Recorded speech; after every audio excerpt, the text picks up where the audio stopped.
So this is the fifth episode of the Rappad Podcast. Today we have Garrett. I think you also go by Geo. How you doing, man? I'm doing okay. Just like post Thanksgiving, just like eating all the leftovers before life has Y- to like resume somewhat. Yeah, well, that's one of the many upsides of the holiday, right? Um, Yeah. so you're kind of a super producer for your group of for your circle rather. You're currently producing for Again and Again. Also for cancel culture, and you're also producing. I don't know if you currently are doing anything with Kid, but I know you have produced for him quite a few times, and a lot of people in the lo-fi scene. So you have a lot of experience, and you've also been on Rappad for how long? Oh man, I don't remember exactly which year. I think 2014. Hmm. I Okay. mean, I haven't really been on the site like that much since like 2017, but I want to say 2014 through like 2017 was like where I was like most active. So you were in the original group, like with Mellow Hype and Ill Words and all those folks, huh? Yeah, a- and like Lexi and Dom and like Hmm. I didn't know Lexi Ra- came. Sorry, go ahead. yeah, Raheem. I think Raheem was there. I don't remember when he was there. Hmm. But like when like it was people like just rapping on like USB mics or rock band mics, Mm-hmm. like when they just started like recording. Yeah, yeah, yeah. Rappad is it's great for that. It's always been kind of a space where I don't want to say I always want to use the word underground, but I don't think that really defines like what this space is. It's more like a kind of it doubles as a place where people are sort of toying with the idea of like, hey, I might want to rap or I write lyrics, and then semi-serious to serious artists who are looking to market and promote and collaborate. So it's a very beneficial space, and it's been around for a little while too, which is pretty nice. I wanna, yeah, yeah. I keep trying to turn my mic down and thinking it's getting louder. I just have a super loud voice. Um, so I wanted you to speak a little bit on your journey, really, how you've connected with people, how it's grown. I have plenty of questions for you, but I kind of just wanted to hear sort of your take on it raw, because you've come a really long way, and the music you're making right now is I don't want to say just that it's very good, because it's very good, but also it's very technical. From what I've seen on your Instagram, you're a bit of a one man band as well. I could be wrong. Uh, I don't know. I mean, I like dabble in stuff. I don't mind like being like bad at something. Okay. So so I'll just like dabble in like certain things occasionally. But I guess okay. So I'm gonna go like before I started like making beats, like around like 2009-ish Oh, was when I like started first getting into like music. I started playing guitar wow. Okay. after I like worked a job and but got like enough money to get a guitar and an amp. Mm-hmm. And I was like learning guitar like while I was in high school. And then it was about time to graduate. And I originally was gonna like apply to school as like a computer science major kind of deal because I was interested in like coding and all of that stuff. But I had no like legitimate experience, so it'd just be like very blind going into that. Then I was just like, you know what? Why don't I just like give music a shot, like for college and whatnot? So I went to college for music performance, for classical guitar.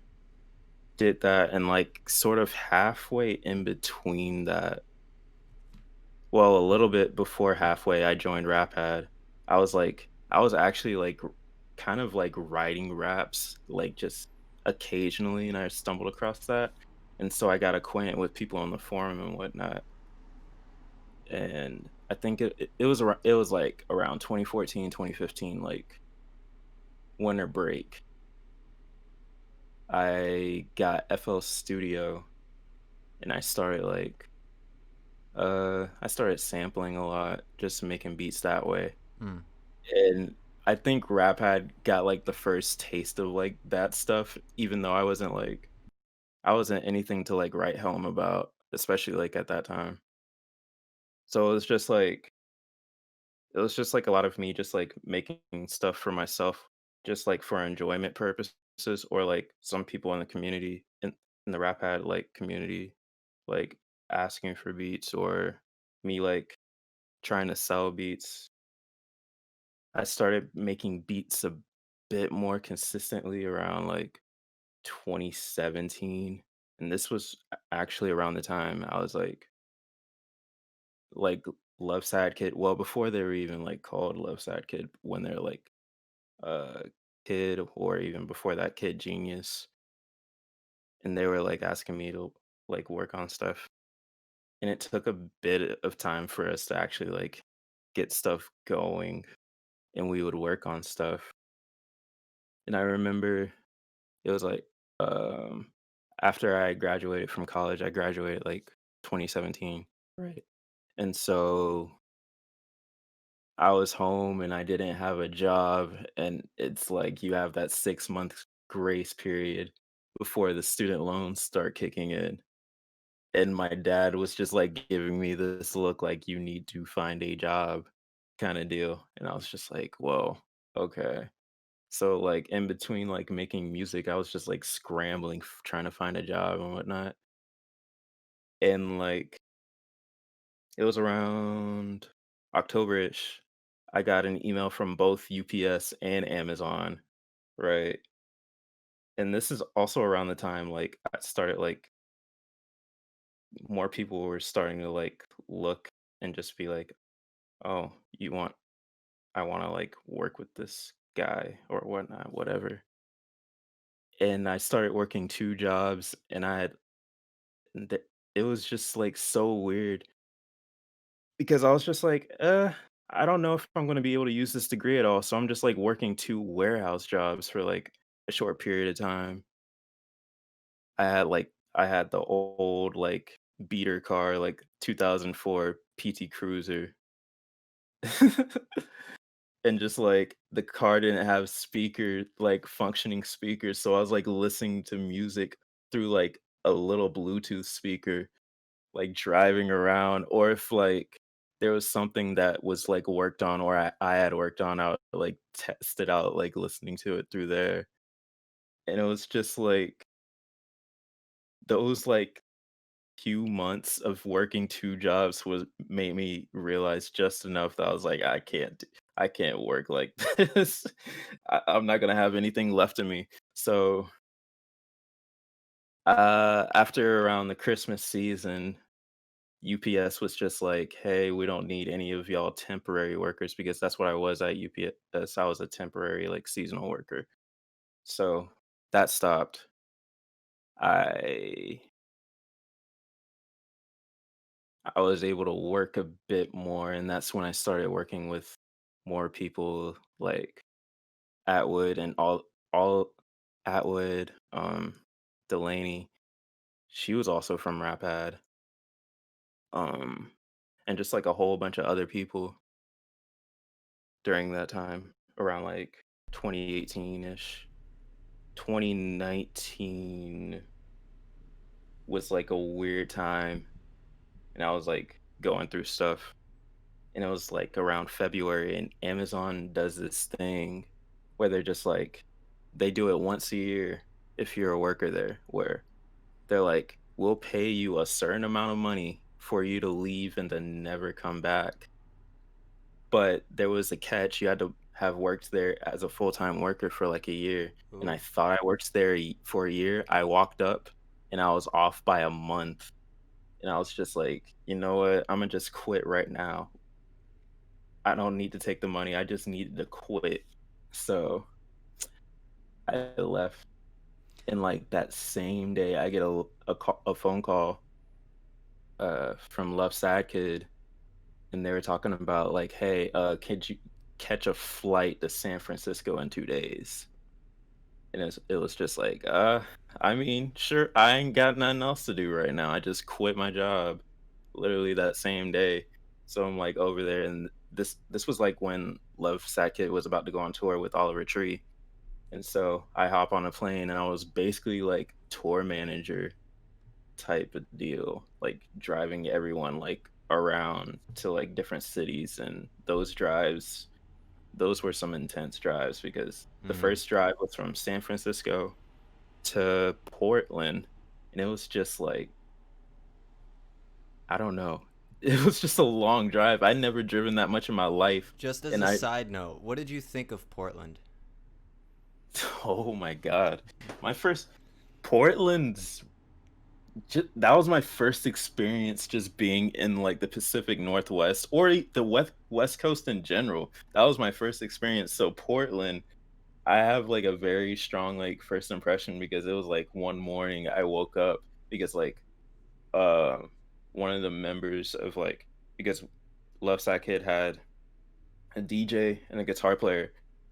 And the guitar player is colliding with Mars, who's also in Again and Again with me right now.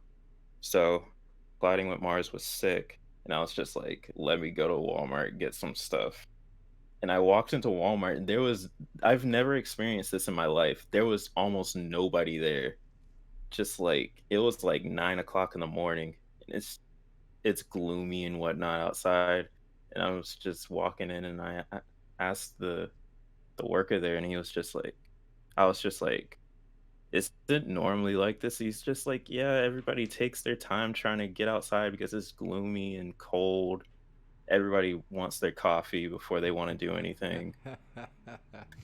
So I lived in Portland for was it more than 2 years? Yeah, I think no, no, almost 2 years, almost 2 full years. And I think in the winter of the first year that I was living there, I was working a graveyard shift job at Taco Bell, and I used to walk home in the thickest fog you could imagine.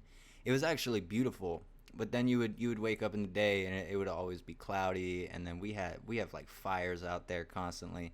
Portland is a really it's a very interesting place because it's just not like most places you could go to in this country, especially given the fact that like everybody acts so different there in the winter, and then in the summer everybody's super happy. Everybody is so nice. It's crazy. You're like your mind. I brought my mother came out one summer to visit, and I was like telling her constantly, like, you talk to anybody out here, they're all so polite. Like yeah, it was I love that city. I really do. But keep going, please. Oh yeah, no, like that city is just like, it was like a weird, it was a culture shock, not in a bad way, but it was just like a nice change of pace compared to like what I lived in like in Florida. Mm. I'm So from so Florida, what part? Sarasota. I'm in Polk County. Well, yeah, I'm in Polk County until like January, and I'm moving Okay. to Wow. California. Wow. Okay. Yeah. Yeah, that's interesting. There's a lot of people that you wouldn't expect to be from Florida who are artists and producers and whatnot, and even actors. Like there are a lot of actors who are surprisingly from my hometown, that I never would have guessed, and they're all from Florida. But when you're from Florida, you know how unlikely that seems because of just the way that everything is down there and the way that people act. Like where I'm from, it was, I don't know about the middle of the state, but on the coast, like Miami and Tampa and Sarasota, Bradenton, all these places that I knew of, it was like it was a death trap for young people. You end up like addicted to Yeah. drugs, or you're working at a gas station, and there's really not much of like a great social infrastructure there. Like I can't say that it's easy to keep your morals intact when like there's almost nothing interesting going on most of the time. I don't know. Maybe that's just my take. But like, I haven't been back home since I was 17. Oh no, there's not really a reason to go back because just like if I feel like that's where it is, how it is like for most of the state because Mm, just like Florida is like a huge retirement state for a lot of people.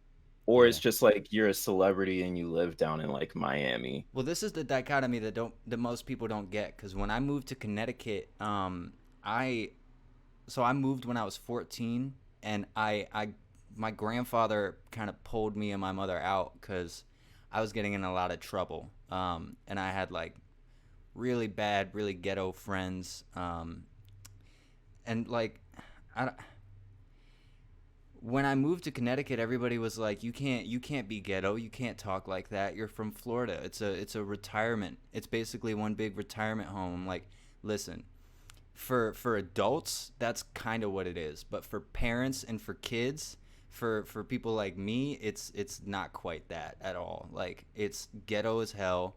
Um, people Yeah. people do not think things through. Most people do not have any interest in education or intelligence at all. They just like I don't know, man. A lot of brickheads out there. But yeah, a lot of people don't get that about Florida. They think it's like, not really roses, but it's like just what is it, the image of the one story house with like three bedrooms and there's a pool with a screen on it, and they think that's literally the entire state is just those suburbs. Yeah. But yeah, I love talking about my hometown. I don't really get to talk about it too much. I feel like it's one of those situations where if you don't make it out, you kind of just go nowhere, which is interesting. Yeah, it's always weird because like if you've been in like the same place like I have my whole life, and you've gone long times without like talking to people, you end up eventually like running back into them in the same place, and it's just like, and you're constantly thinking to yourself, just like, am I gonna stay here this entire time? Like, I say I want to go, but it's just like, am I actually gonna be able to go? Oh man, that's always like the scariest thought about like being here. I mean, I wouldn't trade like being raised down here, but like I don't know how much further I could go like staying down here. Yeah, yeah, I completely agree. So, harkening back to, I don't even know if that's the right word, but bringing it back to what we were talking about before, you were talking about going through Portland, and what the experience of being the tour manager was like.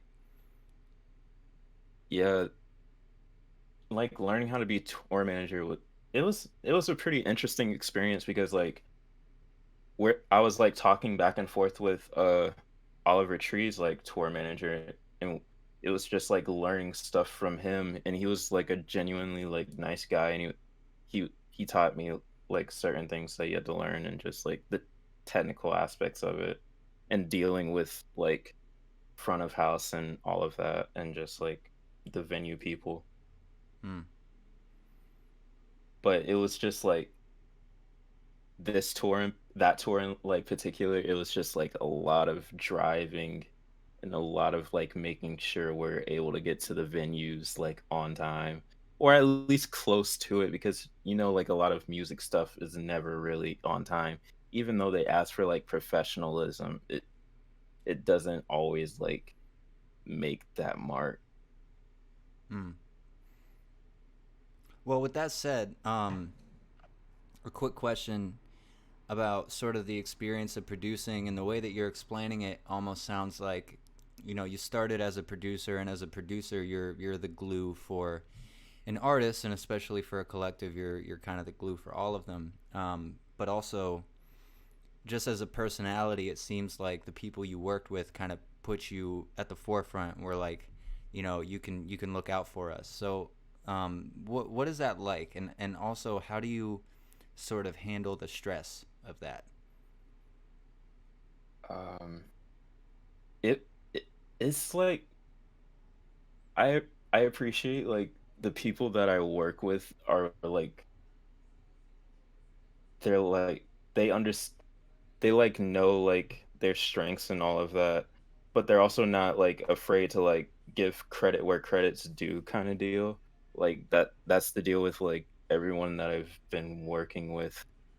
And it's like upfront, but it's not like upfront to where it's just like I outshine like them. It's just like enough of a balance so it's not like overwhelming for me personally too, because like this year it's been weird because I've just been seeing my name on like production credits like this year like more than I have any other year like previously. Mm. And it's just like it's like I don't know how to describe it, but I also don't have to like relinquish any of like my personal space, quote unquote, or like my privacy or anything like that. Because at the end of the day, I'm the one that's like helping support the sound, like trying to get their ideas presented in the best way possible, Mm. you know? Yeah. And sort of handling the, because I wouldn't imply that there's anxiety, but I'd say that in the little experience I do have with things like this, there's usually a lot of anxiety for me because I'm like, I kind of, it kind of, it's like standing underneath the structure, and you got to keep standing and make sure that everything holds up, um, or it affects everybody in the situation. So how do you sort of handle it in the sense of like keeping yourself focused and clear-minded? Oh man. I mean, there's like sometimes where it's like very easy, and then there's sometimes where it's just like extremely difficult because you're just like dealing with like your own things. But the best way to like, I guess, like stay clear-minded is to be open-minded to like different possibilities because like I don't know, just like I guess when I started out in like the community that I'm in now, I was more so making like I guess like more lo-fi-ish stuff. And then like if you look at now, it's kind of ranging from like that to pop indie pop kind of stuff to like the stuff that's happening in cancel culture and all of that kind of stuff. It's just like you have to be willing to be open to certain things, but also not like trying to relinquish the things that you view as important, and just like understanding that at the end of the day when you're working like with other people, um is to make sure that you're able to preserve whatever intentions they had for the song or like the project, you know. And what would you say the biggest factor is in that skill? Is it just experience, or is it also having the right taste to sort of be, how you say, collaborating with this group of people? Does there have to be a certain level of chemistry at all times? I mean, chemistry makes it a lot easier, but then there's like certain situations where you're just like completely foreign to each other, other than just like, hey, I like what you do kind of Mm-hmm. deal. Mm-hmm. And hmm, it's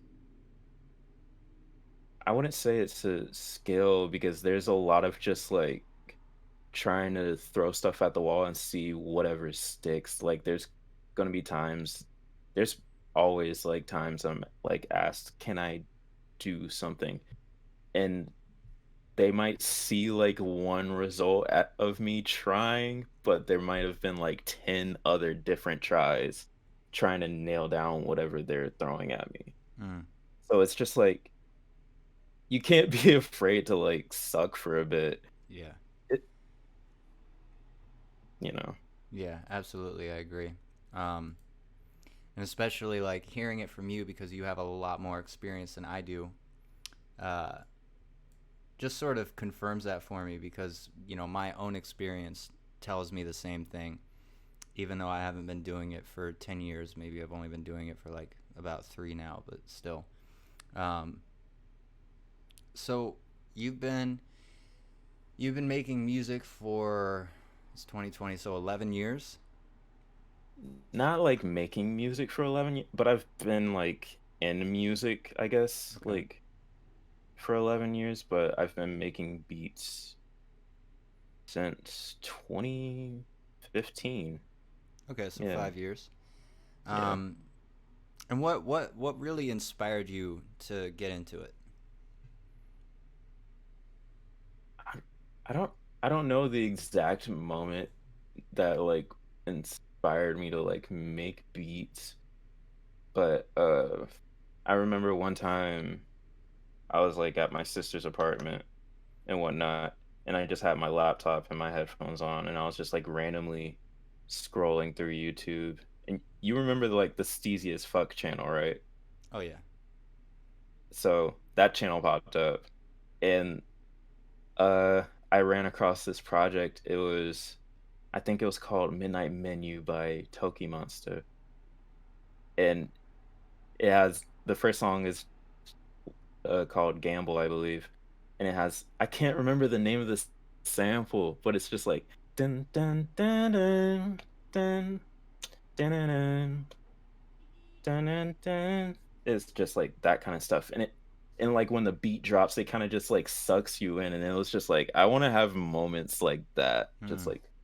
just like being able to like grab somebody's ear like that. That's very similar to kind of what inspired me. I think because there are a lot of things right in a lifetime, up to that point that are like that sort of add up to you really connecting with that moment. But I think like To Pimp a Butterfly was a great example of just moment after moment after moment of incredibly profound verses and bars and features and cadences and production that really just it kind of drove me insane to the point where I was like, because I knew I could hear lyrics and beats in my head, but I would always avoid it because I was like, I don't know how to make this work. Anytime I would write something down, it would be off time and whatever. And then eventually, I think I just snapped and I was like, this is already all that I think about, and I wanna connect with people on this level because it seems like it's the only because I'm a very talkative person, but I obsess with the idea of like taking big ideas and distilling them down into something smaller. And writing lyrics and doing vocals was kind of like the easiest, not really the easiest, not even by a long shot, but the most fun and exhilarating way for me to do that. And then when you start doing it, you learn even more so than you might have known in the past. Like, oh, I thought that this was gonna be easier than this, because you Yeah, think. Go ahead, go ahead. yeah, you always end up like biting more than you can chew when it comes to like those things. It's just like, oh, I can do that, and then you you take on this huge like undertaking of trying to climb this mountain that you don't even see the peak for. Yeah, that is the interesting thing is that you don't see the peak, and for especially depending on your circumstance when you're learning how to make whatever it is that you make, there are going to be moments where you're on like a 90-degree slope and you're just fucking climbing, and there's a part of you that has to be screaming, we're going to make it. This is it. Once we get over this, it's over. That's it. It's a wrap. That's the whole game. And then when you get there and you get it, it feels great, but then you realize like I was fucking fooling myself, you know? And it happens over and over again. I don't think that's kind of the beauty of it too. There's a line that I put in a song that was like, running up a mountain in an earthquake. I hit the summit and the earth changed. There's fucking more to it because everywhere you look, it's like you think you just got to the highest point, and then you look around and you see that kind of the possibilities once you've come to that point are actually changing and getting bigger. And you kind of look around, you're like, but I could go there. I could figure out pop music. I could figure out like DMX style rap music. I could figure out this thing. I could, and it just it's an endless fucking rabbit hole. Yeah, and one thing I've like learned over the years is just like your ears end up going further than your actual skills at certain points. So it's just like a lot of the time it's just like bridging that gap, and then you end up hearing more stuff, and then you're constantly trying to spend time bridging that gap. Yeah. And It's insane. that's the beautiful thing too. I think there's something to be said about producers who decide to focus on one sound and they don't want to go further. Whereas when you're constantly, refreshing your taste, challenging your interests, and being like, is this even as good as I think it is? Can I find something better than this? Can I, uh, can I raise the bar even higher? When you're constantly doing that, that gives you the opportunity to always be improving so that you never miss out on a second of learning and kind of leveling up. Whereas there are a lot of folks who decide like, once I can make a lo-fi sound, I'm straight. I'm just gonna make 10 beat tapes, and I'll be set forever. Which it doesn't remotely work like that. And more power to you if anybody wants to just make music. But for somebody who's like, I want to be a super producer. I want to play guitar and bass and drums, and I want to have like cameras set up. I want to be doing tutorials. I want to teach classes when I get older and do tours and all. You have to raise the bar because everybody else has raised the bar, especially. I mean, that's the biggest reason, first and foremost, when it comes to like making it, is that you have to be able to meet the expectations of the people who are making money and are doing it professionally, and then surpass them. And then you have to kick ass with marketing and all this. So it's not easy, not even close. Yeah, it's never an easy thing, but I feel like it's like pretty easy to like get your head like blown up just by like believing the hype that's around you too. Like Mm. if you start like getting remotely like any kind of like recognition or anything, it's just like very easy to just like take all of that in and just be like, well, I've made it. This is it. You know what's hilarious is when I started, there were people, cause like when you don't know who to go to for feedback, there are groups of people out there who just like they just want to be nice. Um, and even if you are decent, they're gonna tell you you're amazing. And I remember people would tell me I was like really messing myself up by being like, nah, it's not really all that, but I appreciate it. And eventually, I kind of realized actually that's the entire reason that I can keep improving is that I don't put my shit on a pedestal. I see it for what it is. Like it's just learning. And even when I make something that I really enjoy, that's held up, I still think like I got to make 10 more songs that affect me this way, and none of them are really gonna, they can't sound the same, and so on and so forth. So it's a very complex rabbit hole of like trying to, how you say, cover every base and make sure that you've set yourself up for success. And that's very much a mental and emotional thing, and it's not as it seems. A lot of people think like you gotta have self-esteem and self-confidence and all this to get great, and you do, but you also need to be the one who kicks your own ass and smacks yourself down to the ground and is like, yeah, now get up and get better. Because when other people do it to you, it's not fun, and it's not very inspiring for most people. But when you can do it to you, then you take responsibility, and it's like, I could do this over and over and over again. Yeah, and it's like even once you get to a point where you can like take criticism, there's still gonna be like that initial just like sting of hearing somebody say, that's not quite it. And it's just like, and you've just like spent X amount of time doing whatever you were working on. And you might like personally feel that, oh, I really enjoy this. And it's just like understanding that you, you're just trying to be the best version of you at all. Not at, well, try to be the best version of you. You're not going to be the best you at all times, but try to like not even have other people as like comparisons, just like focus on like, well, what was my best, and so try to constantly pass that all the time. Personally, I think it's reasonable to say like I'm aiming to be the absolute best version of myself at all times, but also accepting that it's not even fucking possible, because then you're always trying to bridge the gap. Uh, but you're also giving yourself the leeway of like, yeah, I know I'm gonna fail at times at this, and then other times I'm gonna succeed. Uh, Whereas there's a line that I've personally treaded where it's like, oh well, I'm not perfect, so I'm not gonna be my best all the time, and then I fall off into a abyss of like, I don't even give a fuck anymore. Um, and it's interesting because we talk a lot about like artists in general. I think this has been a meme for a long time that artists are depressed, and depression and struggle and real life is what makes great art. And I think there's actually something to be said about that. Not that you not that you need to live in depravity at all, but more that you have to struggle, and you have to constantly be sort of working past it as well as you can. They say, how you say, fail fast so that you can succeed sooner.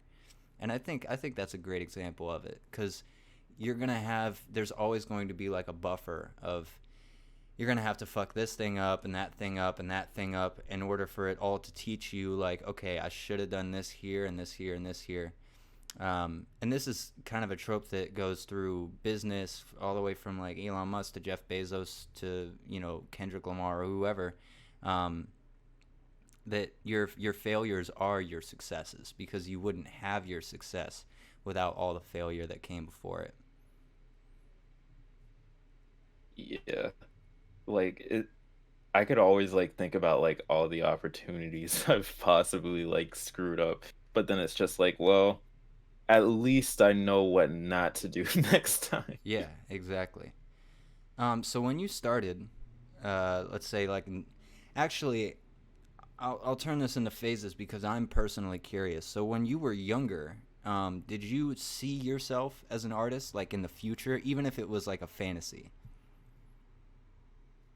Like, how younger are we talking about? Like back in 2009, 2008, when you were picking up musical instruments, but not really seriously. Oh no. I don't know. I don't know what I wanted to be at that time because like I picked up guitar and then like 2 years later I got into drawing and that kind of fizzled out. Mm. And I was also playing basketball and that kind of fizzled out.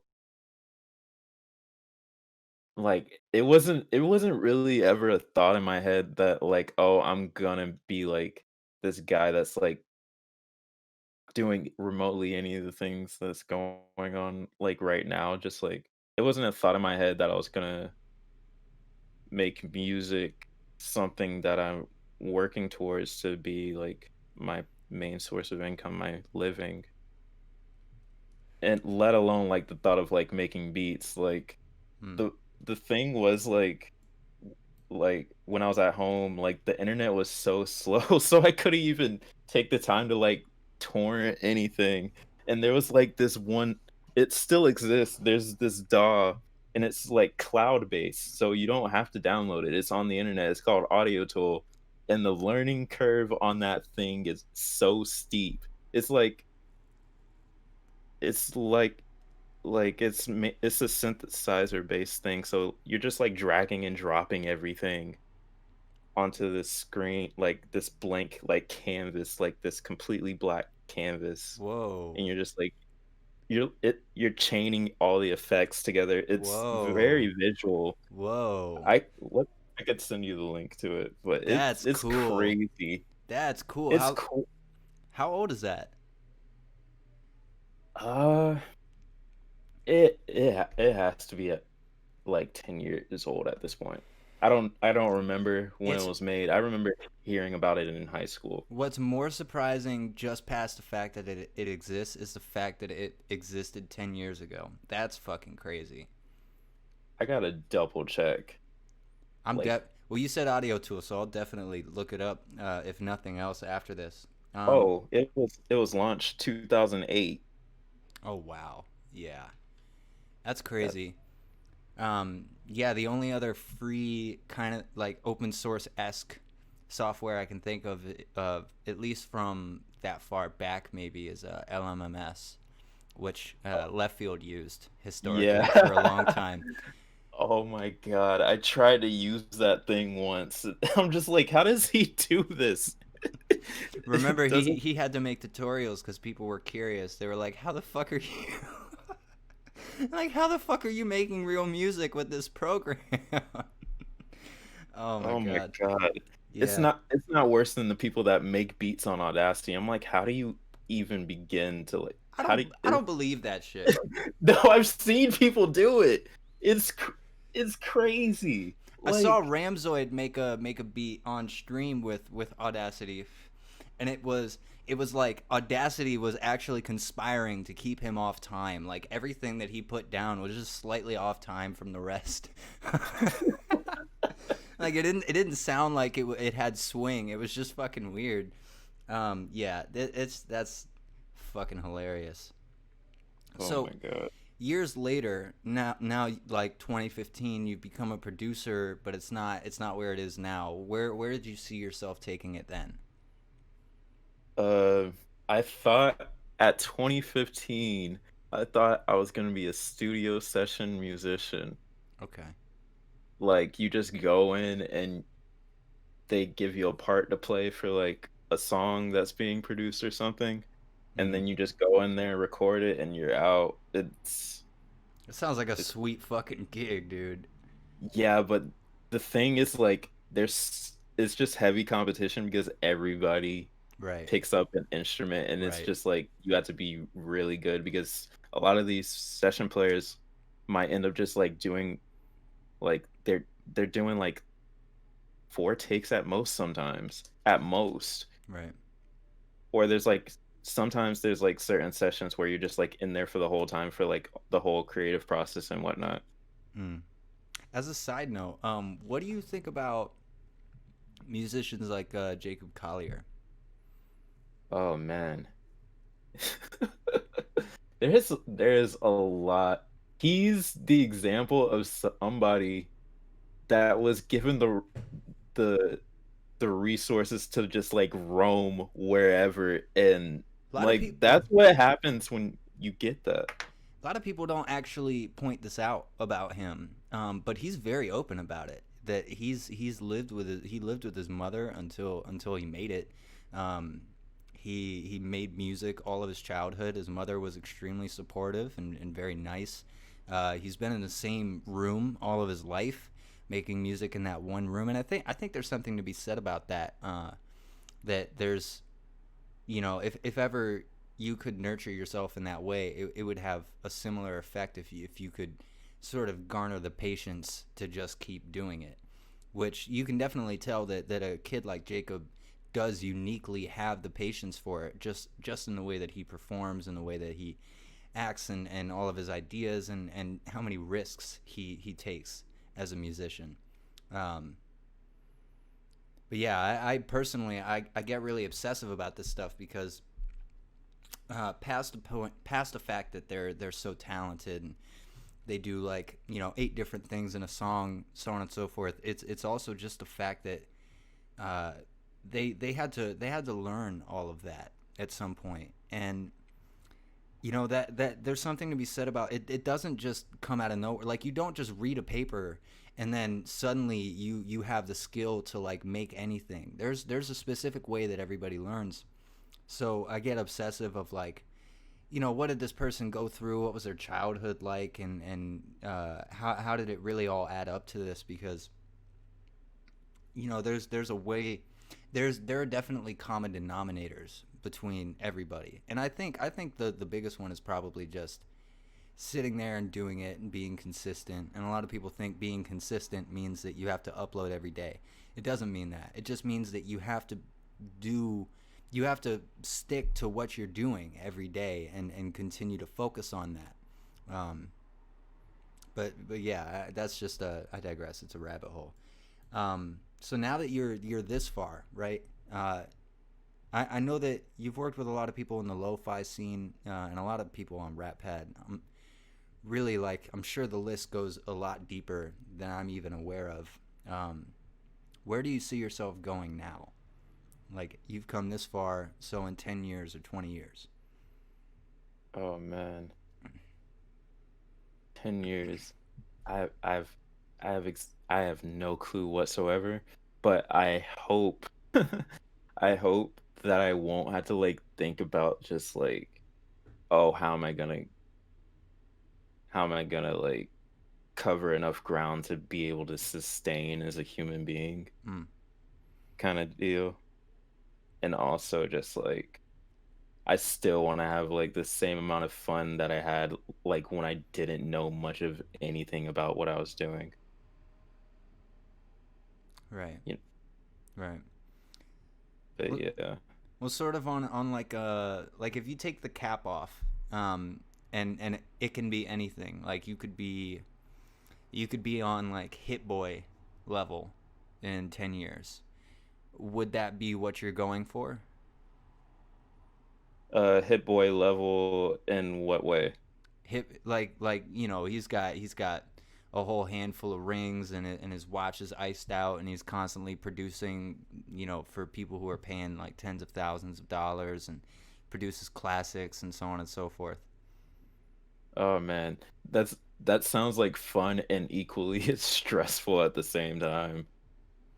Just like it's like once you make it past a certain point, the amount of like pressure and just like politics and all of that you're gonna have to constantly deal with on a day-to-day basis. It can be a toll, but also just like depending on like how you take it, it can be like very rewarding too. Mm, yeah, But yeah, I I haven't agree. made it to that point, so I don't know. Well, it's not a bad way of looking at it at all. I sort of I don't, because there's a lot of people out there who say if you're not going for it, it won't happen. I don't necessarily agree. I think that people really surpass their own expectations really often. Um, so I could definitely see you ending up in a position like that. Even because it's 2020, right? The internet is huge. It's rampant. In America, it's not nearly as regulated. Politics and music aren't nearly as regulated if you're independent. So I kind of see it as, yeah, there are a lot of politics and stress, but there's also an opportunity to sort of dial it all in a way that works for you. And because the industry is so huge, a lot of people say it's saturated. I want to say it's crowded. Because it's so crowded, you have such a sort of a menu choice of like who you want to work with and who you want to hang around and maybe even who you want to know about you and what kind of music you want to make. And I really think it just depends on like how much you're willing to sort of sit there and go through the motions in your mind and sort of analyze it and figure out routes to navigate through. So on your productions in Again and Again and Cancel Culture, and actually I was going to tell you this. I found Cancel Culture through Masked Man, uh, entirely on my own, and I hadn't checked the description, so I had no fucking clue that you were the producer. But I was bumping lives like 3 times a day for a little for like 4 days last week. It's such a good fucking song. Oh man, everybody like came together for that song because like that song started in a meeting. Like we're having a meeting and we're trying to make stuff on Zoom because if you're on Zoom, you can like have the audio directly routed so everybody can hear what's like going on Hmm. when you're working on something. And Masked Man was like trying to come up with something. Then it was just like, okay, I kind of like um I deafened so I couldn't hear what was going on and I made a bass line and I just sent it through. Then the next day it was just drums and a bass line, but Kiaru made the hook for it and it was just like, okay, we got a little bit of something here. So we just started adding stuff, subtracting stuff, but it came together like really quickly. Mm. Yeah, there's something to be said about the way that, like, I don't want to use the word hit records because I sort of see Lies as a hit. Even though, like, you can't go on YouTube and see that it has 4 million views right now, but the way that it sounds like a fucking hit. And there's something to be said about the way that those sort of pop into existence, as opposed to just being forced to make it happen. And they Yeah. often seem very random. So in those groups, I asked you about this earlier, and you said you dabble. Um, but I noticed on Instagram you had like videos where you were doing all the different elements, like you had guitar and then bass and something else, I think. So in a lot of those situations, are you executing all of the elements in the beat alone? Uh, Lies. Okay, I'll use lies as an example. Anything like that wasn't drums, that was like completely me. Like as far as like instrumentation, other than like there was like additional stuff that was like added in like the last hook kind of deal, which has like background vocals by Maru and like other stuff. But but then like situations like Again and Again, like let's use like 85 for example. Colliding with Mars made like that ukulele loop, and then I kind of like added mostly like everything else in that beat. Or like there's sometimes where I'm just like adding like additional stuff to a beat.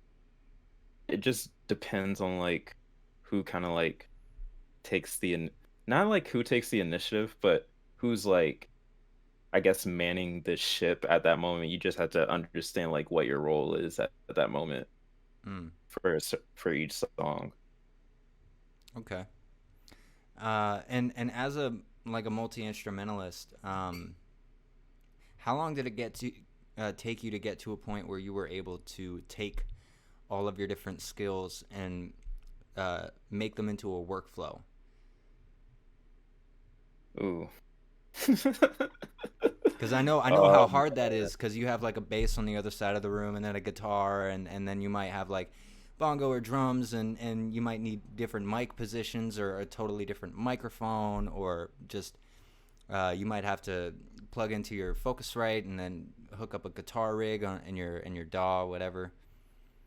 Man, it took me about until a year ago to like figure out like how I want to like flow, and I feel like my workflow is going to significantly change when I move to California, Mm, because I'm going to be like in an apartment and just like with other people, so it's just like I don't have like the space that I would normally have, so it's just like having to adjust to that. mm. But um yeah, within like this past year, the workflow kind of just like came about because I bought when did I buy when did I buy a bass? I bought a bass 2018, bought a like a synth keyboard type of deal 2019, and I also bought like a few other things. I didn't get monitor speakers until until this year, and it wasn't even because like I necessarily was like wanting to get them per se, but it was just because like people and again were like, "Wait, you don't have monitor speakers? Let's fix that." And it was like it was funny, but it's just like I'm glad to have speakers now. But it's just like just having like a different perspective, or like being able to move around without necessarily having to have headphones on. Mm. Well, I think it's hard to balance your budget with your quality of life, and then also what you need to make music. Because if you meet a certain bare minimum, it's very easy for us to just be like, look, my quality of life is like half the reason that I'm even in the mood to make anything. So if I sacrifice $400 and then I'm absolutely screwed for the next 2 weeks, I'm not only gonna make nothing, but then I'm gonna feel like shit on the other side. I think it's kind of it's it's important to be able to be like, if I can't afford something and it's that much of a hit, I have to find a workaround. Um, which I think pretty much every producer and artist at some point has to do. You know. Oh yeah, I've definitely have had to like use workaround that same Bluetooth speaker that I was using in my car. I was using to like make music for quite a long time. Yeah, I have a Bluetooth speaker right in front of me. That's all I fucking got. Yeah, yeah, real shit. It's just it is what it is. I think it's interesting because there's a part of me that I can't say that to people I'm working with at any point, or like my friends, because they're gonna be like, dude, why the fuck are you doing that? I'm like, what do you think? Like, I know a lot of people, like my dad is in the electronic industry, and Hmm. he's super poor like me, but he spent years and years and years building up a studio, and now that he has monitors, he's like, you can't properly make music without monitors. I still don't buy that shit. I think it's just a part of you that's like, when you have the equipment and you know how important it is, you think it's life or death, that if you don't have it, then nothing is going to work. I really strongly disagree with that. Oh yeah, I definitely disagree with that because I could definitely function without like monitors at all, but it's nice to have it from like time to time, or it's just like I mean, it's easy to get like fatigued, like especially wearing headphones all the time. Yeah, yeah, that's a big thing. Like, what do I have? These are MDRs. These Hmm. things hurt like hell after like 2 hours, dude. And you don't even think they would, because when you put them on, they're comfortable. And I think that applies to pretty much a lot of semi cheap headphones that you can get. You just can't wear them for too long, or it hurts. Usually, when you're working in these groups, or even just with anybody, how often, like, do you send beats to artists, or do they send you vocals to work around?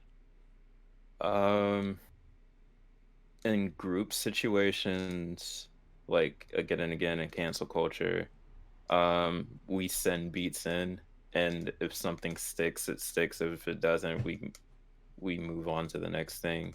Mm. But nowadays with like a lot of artists, um they're sending in vocals and there's already like a beat there, and so I have to like be like, okay, well, different beat, we're gonna, but like still like maintaining the integrity of like the song, which that's that's actually kind of difficult sometimes. It's just like you got to maintain the energy, but you're trying not to like sound exactly like what was just sent to you.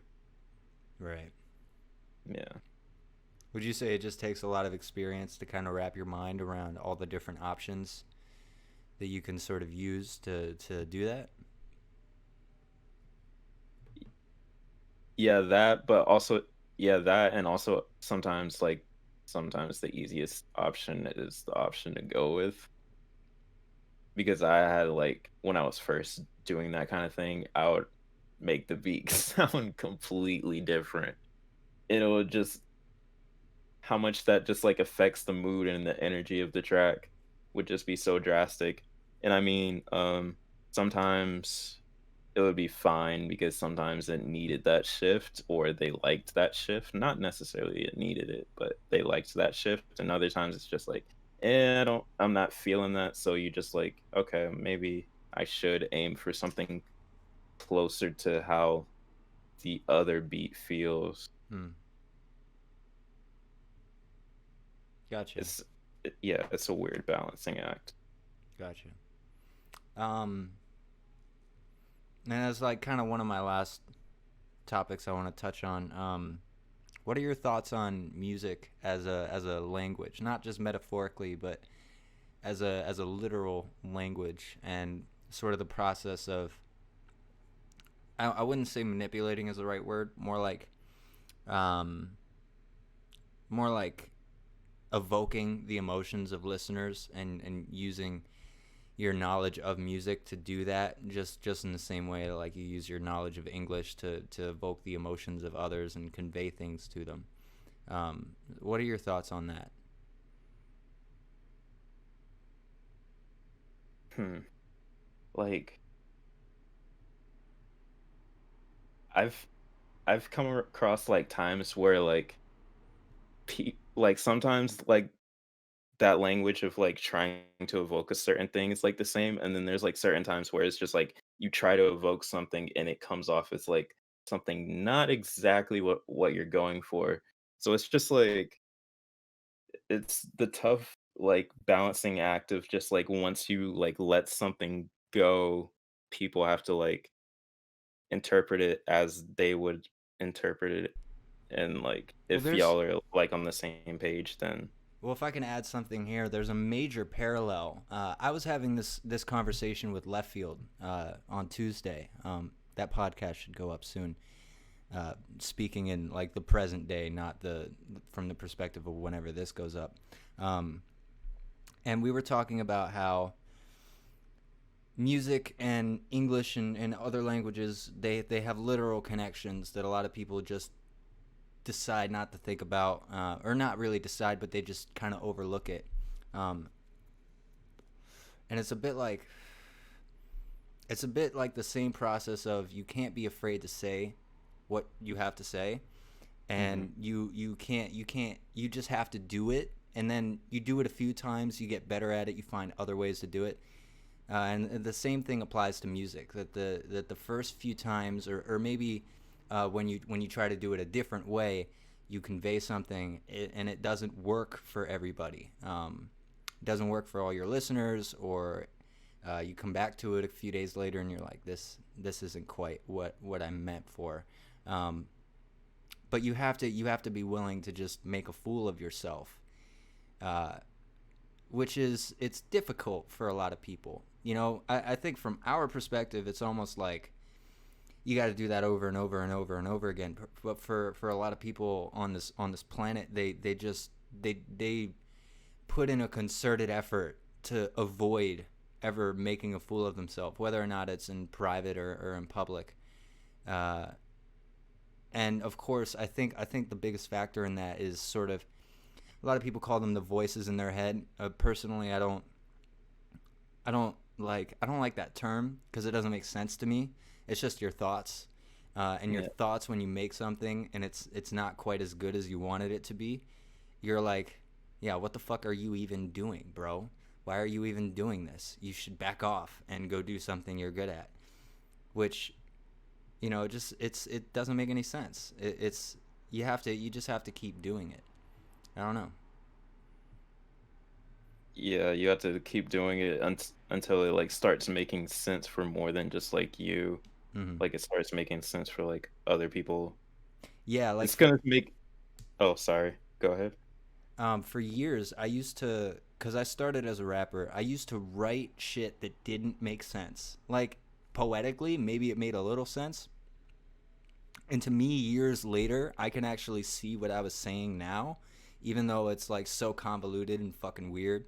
But back then, it was just like, I don't know how to convey. Like, I had a feeling, and I was just like, I have to get this into the track, onto paper or into a flow. Um, and it took me years. It didn't take me days or weeks or months to reflect and be like, oh, I can make this change and that change. It took me years of severe frustration, listening back to my shit, removing it. I like there was one point where I pissed off Kid, I think, because I took down the track we did. He still has it up. I just didn't fucking know. um, and yeah, like I would do it to myself over and over again until I want to say like about a year and a half ago, 2 years ago, where I was like writing things that I would look back on and be like, yeah, this is exactly what I want to say, in the sense of like, I feel like I can actually convey this feeling to others with these words, rather than hearing it being like, what the fuck am I like, what are you even saying? Like, I have to analyze this shit. Um and that's a buffer I think we all have to go through, that when you first start making anything, It's gonna appear either like overly simple or overly convoluted almost. Yeah, and it's like trying to bridge that like gap to make it easier to receive. Not like easier to receive on just like, oh, it's like overly simplified, but easier to receive as in just like more universally understandable. Right. I look at it in terms of, I mean, we're all human beings. We all have, arms and legs and fucking heads and brains. So there's a physiology and a psychology to the way that we interpret things and understand things. So of course you can't get the same message across to everybody, but if you understand how you take things in, because there's like a part of you that thinks in terms that are so conceptual that they have like no connection to reality at all. And you have to take that and be like, well, what do I need to tune this for so that it actually gets across? And you kind of have to look at it from like an emotional standpoint and a mental standpoint and even like a physical standpoint of like, if I'm performing this, if I'm vocalizing it, and how effective can I do that, and how can I set myself up to make it more effective, and so on and so forth. It's just it's a lot. It's definitely a lot. Yeah. I think like a perfect example, not like a perfect example, but an example of like somebody like trying a bit harder to like connect to people was like Tyler the Creator, Mm, because you everything like before Flower Boy, it was like cult fan base, and then like Flower Boy happened and that was like universally understood for right. whatever reason maybe. But he said he would just like go up to clubs and just he hated going to clubs, but he would just like go to clubs and just like listen to music, seeing how people react to music. It's just like I want to have like songs that people will be able to like sing back to me or like rap back to me. Mm, mm. I like that. And it's interesting because Tyler is probably one of the only people I know of that went from a cult fan base to doing a piece of work like Flower Boy and executing it so well, and even to the point where I feel like he kept most of his fans, right? Like we all came with him Yeah. after that transition. And especially he has the foundation to do it because we all know when he's fucking around and we know when he's being very serious. Uh, but he's an example to take, I think, of an artist who has been able to traverse multiple landscapes in a way that was really effective. And he wasn't just like the face of Odd Future, like he was the most popular one. He as far as I understand, he was also the glue. And he put in a lot of work to make that whole situation effective. I mean, I've been a fan since fucking oldie, dude. Like, I used to bump that shit all fucking day. It was probably the only example of a 10-minute song in hip hop that I could listen to all the way through as well, which was really interesting. Yeah. Oh man.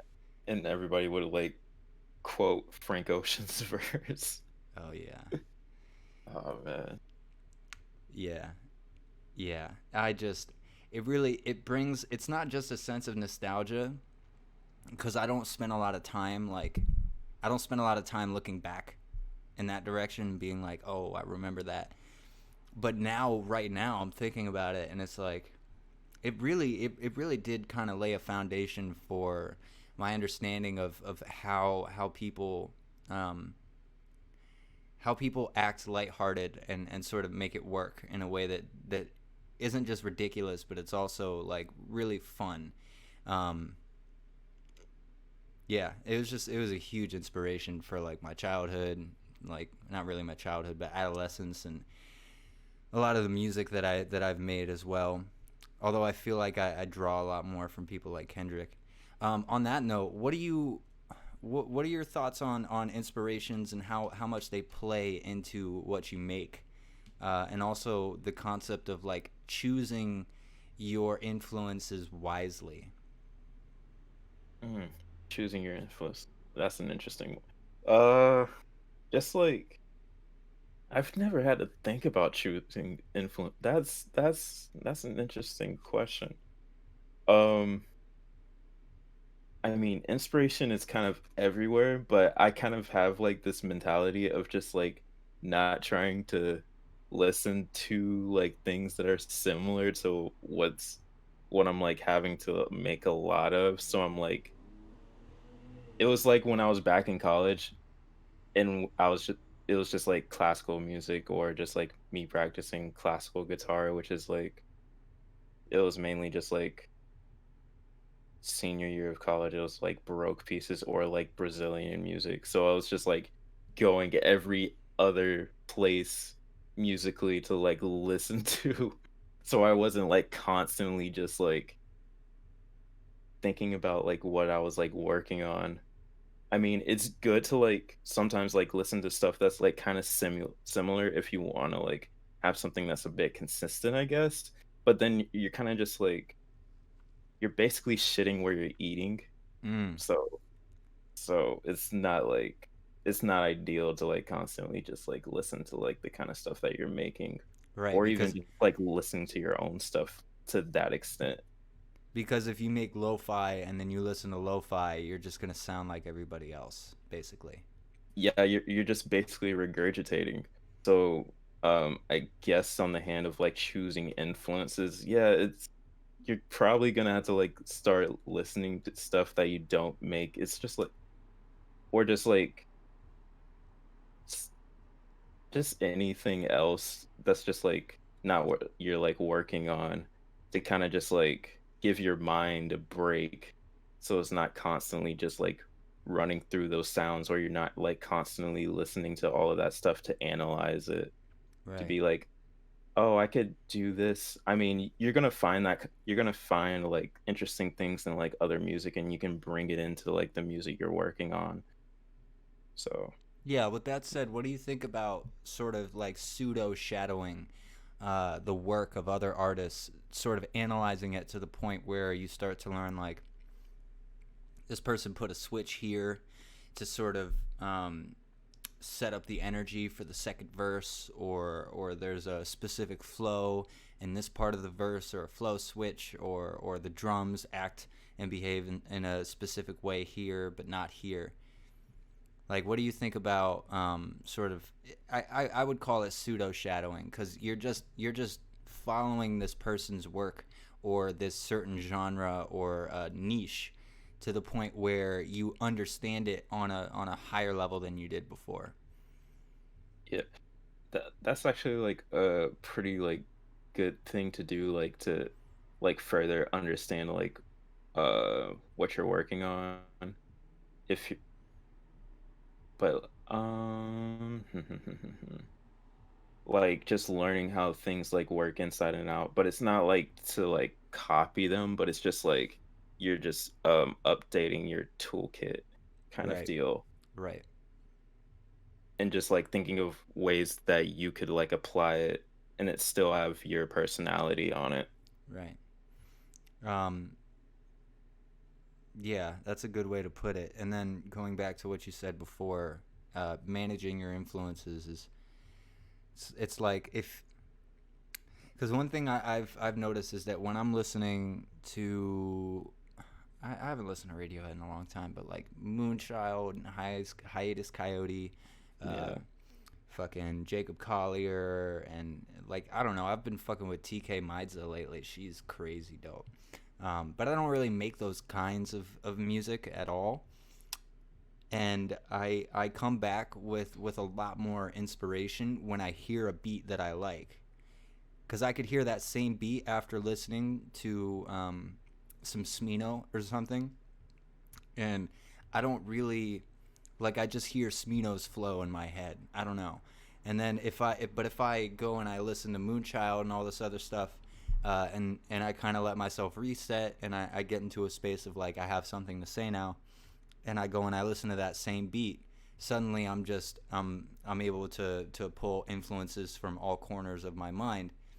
And I think there's kind of like a subconscious fear of like I have to keep myself sharp in the area that I'm in. I can't step out.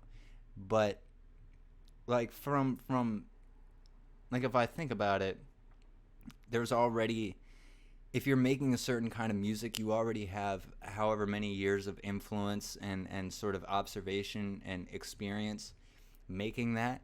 So it would only make sense to give yourself a break from it so that you can come back at it with sort of fresh ears or whatever it may be. Yeah, and just like constant, you don't have to like reinvent the wheel every time, but you also don't want to like just like repeat the same thing over and over and over, because it's just you're just gonna end up making like cheap imitations of like the thing that quote unquote worked Right. for you, Well, I see you know. originality as sort of going to the shopping mall or like a grocery store to get all the ingredients for or whatever it is you're cooking, right? You're not going to grab all of one thing. You're going to go grab like paprika and some basil and maybe some milk or some eggs and then some rice, some green beans. Like you're going to have to get a little bit of something from everywhere. And that's the thing about influences is that you have to have a broad set of influences in order for you to make a dish that you know most likely nobody else would have thought to make. And that's interesting in its own right because my own father has made this comparison dozens of times that making music is just like cooking, especially being a producer because you have it all right there in the DAW. You can see like I'm pulling this element from here, I'm pulling this element from here, and in the track this is what I'm doing with it. And the same kind of rule applies to rapping, although it's in a different way. It's like you might have the tone of Smino, and you might have the flow of Tyler in one part of your verse, and then the flow of Haji Beats or something in the next part, or the flow of DMX in the next part, or whatever the fuck it may be. And then you have a cadence switch that's kind of like reminiscent of Kendrick, but you're doing it on kind of like a Meek Mill flow or something. And sort of taking all of those elements and all those different influences, that's what constitutes your originality in the first place. Because otherwise, like, there's a thing you're never you're only going to make something that's totally removed from everything else if you're not plugged in to what's already going on. So when we're making hip hop, we're always building on what came before us, and then just sort of making something original, especially with hip hop, is about finding an unexpected place to pull it from. And sampling is a great example of that. Yeah, like in hip, like sampling in hip hop, you can like go in the past and like also just like take different source material from the present. It just doesn't matter. It's just like you taking all of the source material and making something like new and fresh with it, Mm. you know? Yeah. And then just like on the tip of just like imitation versus like making your own style, like um